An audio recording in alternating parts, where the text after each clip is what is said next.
Winning is a habit. Mohun Bagan ফুটবলাররা এটা আজকে আরো একবার প্রমাণ করে দিলেন। জয় সত্যি একটা অভ্যেস।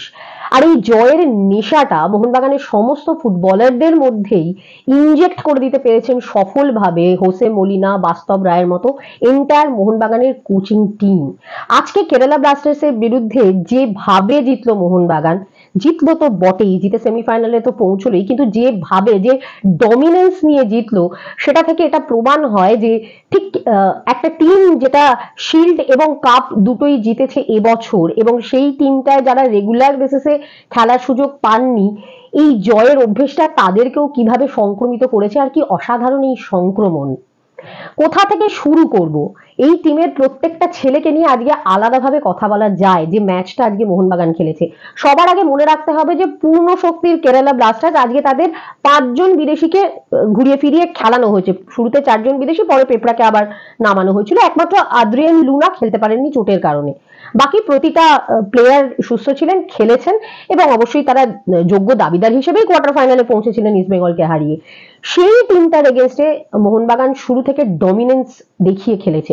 ধীরাজ সিংকে দিয়ে শুরু করি। আইএসএল এর একটা ম্যাচ খেলেছিলেন এবং সেই ম্যাচটা ক্লিন শিট রেখেছিলেন, কিন্তু তখন অবশ্যই অলরেডি চ্যাম্পিয়ন হয়ে গেছে মোহনবাগান সুপার জায়ান্ট, এবং সেই টিমটার মোহনবাগানের রেগুলার ফুটবলাররা ছিলেন এবং বিদেশিরা ছিলেন। কাজেই সেই ক্লিন শিট রাখাটা নিয়ে হয়তো তখন অতটা আলোচনা হয়নি। অলরেডি শিল্ড চ্যাম্পিয়ন হয়ে গেছেন বলেই হোসে মলিনা ধীরাজ সিংকে ওই ম্যাচটায় দায়িত্ব দিয়েছিলেন, বিশাল কেতকে রেস্ট দিয়ে। কিন্তু আজকে ধীরাজ যে ভূমিকাটা পালন করলেন দলকে সেমিফাইনালে নিয়ে যাওয়ার সুপার কাপের, এবং ওই যে বারবারই একটা কথা বলা হচ্ছিল না যে কোট আনকোট একটা রিজার্ভ টিম পাঠিয়েছে মোহনবাগান সুপার জায়ান্ট, এই গোটা টিমটার খেলা এবং বডি ল্যাঙ্গুয়েজ থেকে এটাই মনে হচ্ছিল যে তারা এই রিজার্ভ টিম বা দ্বিতীয় সারির দল, এই শব্দটাকেই কোথাও একটা আক্রমণ করতে চাইছিলেন থ্রু আউট দ্য ম্যাচ। যে প্রতিটা ফুটবলার আজকের খেলা দিয়ে চিৎকার করে এটা বলেছেন যে আমরা কেউ দ্বিতীয় সারির নই, আমরা এমন এক একজন ফুটবলার যারা যে কোনো সময় প্রথম একাদশে আসতে পারে, এবং তারা প্রথম একাদশে যারা খেলছে তাদেরকে লিটারেলি প্রতিযোগিতায় ফেলে দিতে পারে। আমার মনে হয় আজকের ম্যাচ দেখার পর হোসে মলিনার চিন্তার ভাঁজ আরো বাড়লো। নেক্সট ইয়ার তিনি কাকে কিভাবে ব্যবহার করবেন এবং কাকে বসাবেন। যাকেই বসাতে চাইবেন তাকে বসানো অন্যায় হয়ে যাবে। এরকমই ফুটবল কিন্তু আজকে মোহনবাগান খেললো। এবার যদি ডিফেন্সের দিকে তাকাই, সৌরভ ভানওয়াল, আমনদীপ সিং, এই দুটি ছেলে আইএসএল এর ম্যাচ খেলেছেন, কিন্তু ঠিক কত মিনিট খেলেছেন, কোন কোন ম্যাচ খেলেছেন জানতে গেলে বা মনে করতে গেলে একটা লিস্ট লাগবে, চেক করতে হবে গুগলে গিয়ে, এতটাই কম খেলেছেন। সেই সৌরভ ভানওয়াল যেভাবে আজকে নোয়া সাদুইনের মতো একজন ফুটবলার, যাকে আতঙ্ক লিটারেলি মনে হয়েছিল প্রথম ম্যাচটায়, তাকে সামলালেন এবং ক্লিনিক্যাল ট্যাকেল গুলো করলেন। শেষের দিকে একটা হলুদ কার্ড দেখেছেন, তখন কিছু করার ছিল না, ওই সময় ওই মুভমেন্টটা সঠিক মুভমেন্ট ছিল, ওটা হলুদ কার্ডটা তার স্যাক্রিফাইসই বলা যেতে পারে। Otherwise through out the match যেভাবে খেললেন, নোয়া সাদুকে আটকানোর দায়িত্বটা যেভাবে পালন করলেন, অসাধারণ এক কথায়। আমনদীপও যে ফুটবল খেললেন, কোথাও মনে হলো না যে সাইড ব্যাকে প্রথম সারির বা প্রথম দলের ফুটবলার নেই, কোনো সময় মনে হলো না। একই রকম ভাবে যদি বলি দীপেন্দু বিশ্বাসের কথা, দীপেন্দু আইএসএল এর অনেকগুলো ম্যাচই খেলেছে, ফলত তার মধ্যে যে একটা বডি ল্যাঙ্গুয়েজে যে আত্মবিশ্বাস থাকবে এটা খুব স্বাভাবিক ছিল, কিন্তু সেই আত্মবিশ্বাস এবং অ্যাগ্রেশনটা এতটাই যে এক মুহূর্তের জন্য মনে হয়নি যে তার এজটা নিয়ে তো বলা হয় যে একটা বার্ডিং ফুটবলার, তাকে এক মুহূর্তের জন্য বার্ডিং ফুটবলার মনে হয়নি। তাকে থ্রু আউট দ্য ম্যাচ মনে হলো একজন সিনিয়র ফুটবলার, এবং ডিফেন্সের দায়িত্ব সামলালেন রীতিমতো। দীপক টাংরি অধিনায়কোচিতই ফুটবল খেলেছেন, শেষের দিকে একটু ভুল একটা হয়ে গেছিল, একটা গোল হয়ে যেতে পারতো, একটা সময় তৈরি হয়েছিল, বাট সেটাকে বাদ দিলে Deepak Tangri throughout the match অসাধারণ। সালাউদ্দিনকে নিয়ে তো আলাদা করে মানে বলার কিছু নেই। সালাউদ্দিন এমন একজন ফুটবলার যিনি সত্যি আইএসএল এ ছিলেনই না, একদমই রিজার্ভ টিমের একজন ফুটবলার, কিন্তু যে পারফরমেন্স আজকে করলেন তার দিক থেকে যেভাবে আক্রমণ হলো, এবং প্রথম গোলটা পুরোপুরি সালাউদ্দিনের তৈরি করে দেওয়া গোল, যে গোলটা সাহাল আব্দুল সামাদ করলেন, যেটা সুহেল ভাট হেড দিতে গেল, বলটা লিটারালি তৈরি করে দেওয়া, এবং আজকের ম্যাচের সেরাও হয়েছেন সালাউদ্দিন। অত্যন্ত ডিজার্ভিং ক্যান্ডিডেট হিসেবেই আজকের ম্যাচের সেরা হয়েছেন সালাউদ্দিন, মেনে নিতেই হবে। আশিক কুরুনিয়ান ফার্স্ট টিমের ফুটবলার, সাহাল আব্দুল সামাদও ফার্স্ট টিমের ফুটবলার, কিন্তু আশিক খুব রেগুলার নন, সেটা চোটের কারণেই হয়তো অনেকটা। কিন্তু শেষের দিকে এমন একটা সিচুয়েশন হয়েছিল যে লিস্টন কোলাসোকে বসালে তবে আশিক কুরুনিয়ান খেলার সুযোগ পাচ্ছিলেন।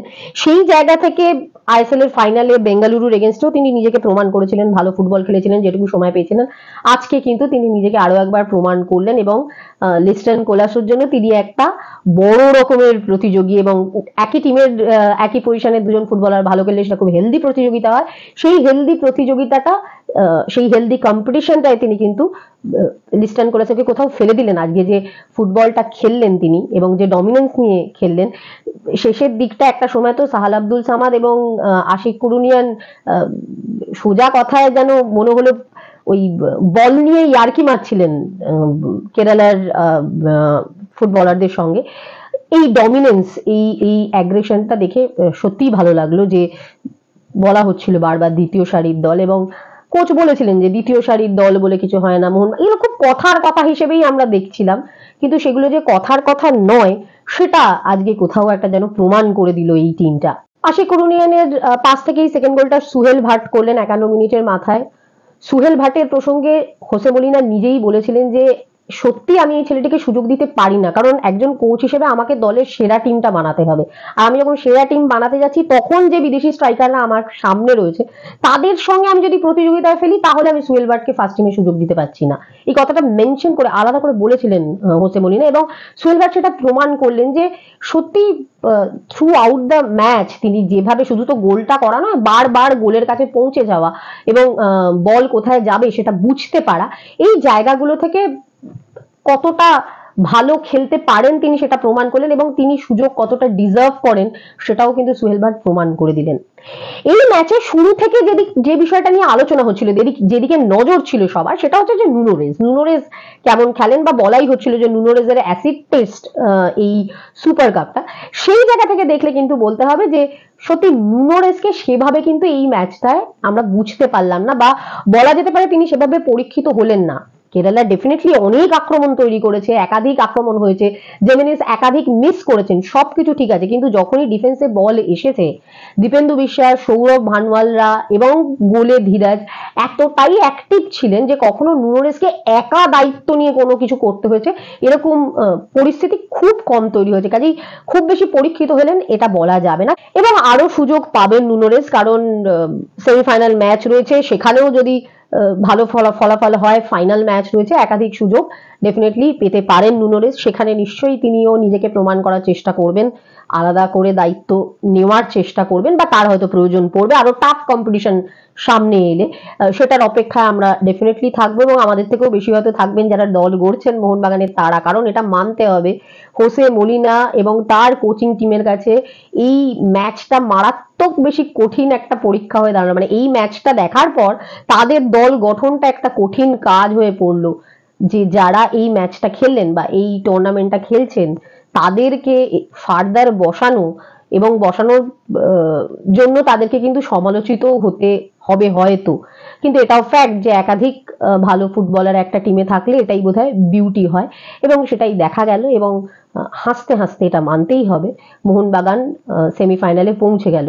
হ্যাঁ, শ্রীকুট্টান একটা গোল শোধ করেছিলেন, এবং সেটাও কিন্তু 90 মিনিটসের পর।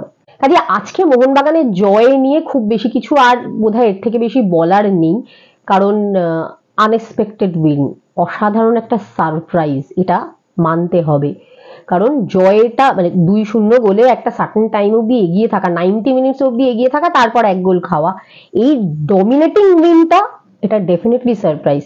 খেলায় হার জিত থাকতে পারে, কে জিতলো কে হারলো, হারবে না জিতবে এটা নিয়ে প্রশ্ন উঠতে পারে, কিন্তু যে ডমিনেন্স দেখিয়ে এবং আমরা যে কথাগুলো বারবার বলি 4 বিদেশি 1 বিদেশি, সিনিয়র জুনিয়র, এই সমস্ত কিছুকে ভাবনাকে রীতিমতো নাড়িয়ে দিয়ে যেভাবে ডমিনেন্স নিয়ে মোহনবাগান আজকে জিতলো সেটা নিঃসন্দেহে প্রশংসনীয়। আজকের ভিডিও বেশি কিছু বলবো না, ভালো লেগে থাকলে লাইক করুন, শেয়ার করুন এবং কমেন্ট করে জানান আপনাদের মতামত এই ম্যাচ সম্পর্কে, এবং অবশ্যই ভালো লাগলে সাবস্ক্রাইব করুন আমাদের চ্যানেল অলস্পোর্ট টিভিকে।